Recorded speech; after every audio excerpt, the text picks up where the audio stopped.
Ernest Muçi është padyshim një nga protagonistët kryesorë të futbollit turk në këtë sezon, ku me fanellën e Trabzonsporit po dhuron paraqitje mbreslënse dhe po jep një kontribut të jashtëzakonshëm në fazën sulmuese të skuadrës së tij.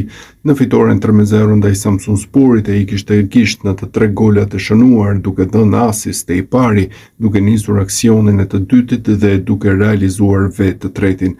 Ai u ngjit në kuotën e 9 golave në kampionat, duke lënë mbrapa emra si Osimhen, Sane apo Abraham, duke u renditur në vendin e 5 të klasifikimit të gola shënuesve më të mirë të kampionatit turk, përkrah Asensios dhe me Icardin, i cili ka shënuar vetëm një gol më shumë.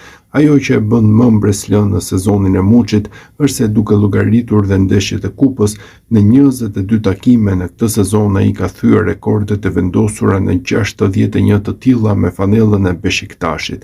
Te skuadra Stambollit Muçi kishte realizuar 11 gola dhe kishte dhënë 3 asist, ndërsa me paraqitjen e sotme ai shkoi në shifrën e 12 golave e 4 asisteve me fanellën e Trabzonsporit.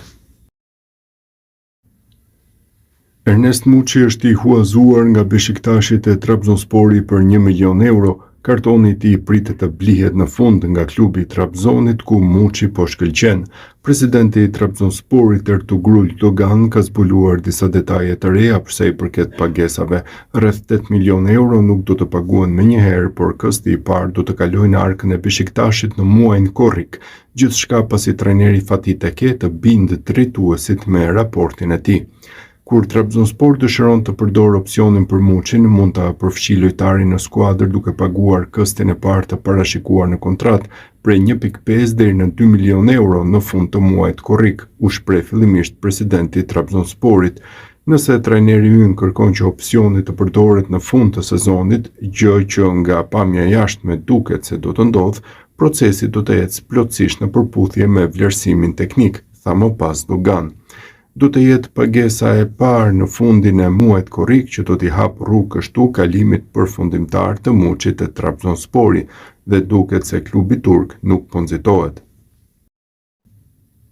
Ernest Muçi është kthyer në protagonistin kryesor të klubit të Trabzonsporit në muajt e fundit, duke shënuar gola të bukur dhe padyshim të rëndësishëm për ecurinë në kampionat dhe në kupë.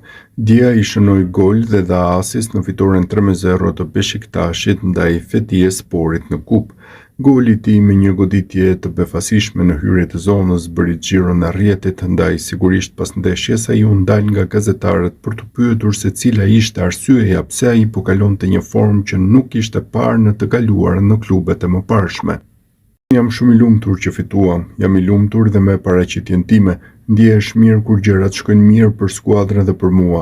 Besimi i trajnerit dhe skuadrës tek unë luajti një rol shumë të rëndësishëm në performancën time, ishin fjalët e Muçit pas ndeshjes, duke lënë të kuptohet se qetësia te Trabzonspori e kishte shtyrë të jepte më të mirën.